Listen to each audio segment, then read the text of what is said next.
Demək, isti soyuq su terapiyası necə olunur? Gördünüz də 35 dərəcə. Suyun biri 35 dərəcədir, biri 39 dərəcə.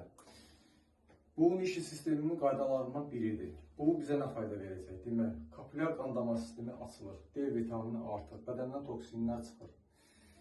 Bütün toxumalar qidalanır, çox gözəl fayda verir bax bu insan orqanizminə.